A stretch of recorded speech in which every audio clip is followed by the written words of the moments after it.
Yes, Stephen, we are trying to monitor everything that is coming out of Iran, and it has been a lot slower in terms of viewer footage, which is being sent over to us, partly because internet connection there is so slow right now. But we are getting some clips in. Let's just take a look at one of them.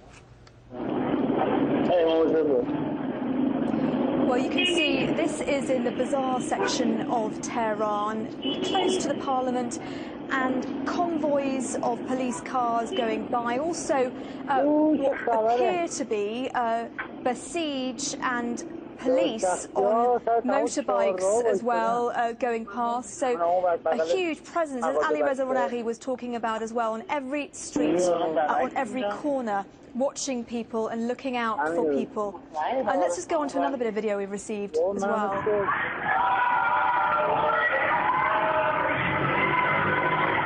You can hear people shouting out Allah Akbar, God is great, one of the few safe means of protesting for people right now in Tehran. They do it every night, and we understand from our sources the cries are getting louder. Well, since the protests began, we've been receiving information about a number of arrests taking place, but the numbers do vary widely between what the government is saying and what other sources are saying. Now, the authorities say they've detained just 547 people, but some sources say it's actually up to 1,500. We're also getting reports a number of Iranian journalists and bloggers have been arrested, also foreign journalists too. The official number stands at 10. Again, the unofficial figure, very different, 50. Well, it's unclear what will happen to those detained when they're taken into custody, but the Iranian authorities have said clearly that they will be dealt with in a way that will teach them a lesson. Well, earlier I spoke with Hadi Raimi. He's the director of International Campaign for Human Rights in Iran, and I asked him exactly what does that mean? I think they want to show that they are in complete control, and they certainly want to teach them a lesson and teach the broader population a lesson that if anyone dares to come out to protest again, they will be prosecuted just like these people. So we may see some very heavy sentences handed down to make that message clear. And what do you think will happen to the people who've been arrested? We're talking about dozens of journalists and ordinary people as well. Yes. Well, from our point of view and their families' point of view, they are in a black hole of Iran's security agencies. The men who picked them up did not identify themselves. No documents were presented, no charges announced. We don't know where they are. They have made no contact with family, and of course they've had no access whatsoever to lawyers.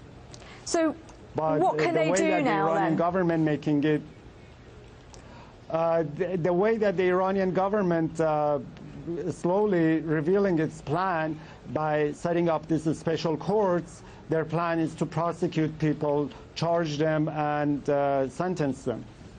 So how concerned are you about the human rights of those people in custody right now?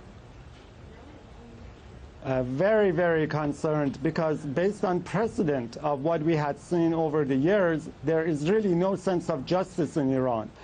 Some of these prominent people could very well right now be under severe torture, physical torture, to make confessions and then be prosecuted and given heavy sentences, and depending on the charges brought against them, could even be executed under Iranian law. We have to stress here that Iranian state television, also official websites, are giving a very different perspective. There's still a lot of support out there for President Ahmadinejad, and from their perspective, the people who are rioting and causing trouble are terrorists. And this news agency, Fast news agency, which is government-backed, has got confessions of students who they say were influenced by the West in doing what they've been doing. Another website I've been monitoring is Kayhan News. It's the most conservative newspaper in Iran, very closely linked to the supreme leader, and earlier it actually said that Mir Hossein Mousavi should be brought to justice along with the rioters. So a very different perspective there from the Iranian state media. But we are, of course, trying to get the latest information to you out of Iran. And even though this is a very different perspective from Iranian state media, what citizens are telling us inside the country is that they are afraid for their safety. This is just some of the responses we've been getting. One person writes, "The problem is me and my friends can't give you our phone numbers because of the security. All the phone numbers are controlled here. I'll be in contact with you by mail. I use a proxy server not to be identified." Another person wrote to us, "I would be glad to help you, but not by phone. Phone lines may be under the control of the government. I can't take that risk." And then we had this reply, "I live in Iran. I was at all the rallies. I saw the first man who died in Azadi Square, shot by the Besieged, but I would like to be anonymous. I think you know why." We want to hear your views. It's very, very easy to do that. Just go to our Al Jazeera website, and then you can go onto the Your Views section here, and you can just give us your views here. Very, very simple. And also, please keep the video coming. You can email it here to yourmedia@aljazeera.net.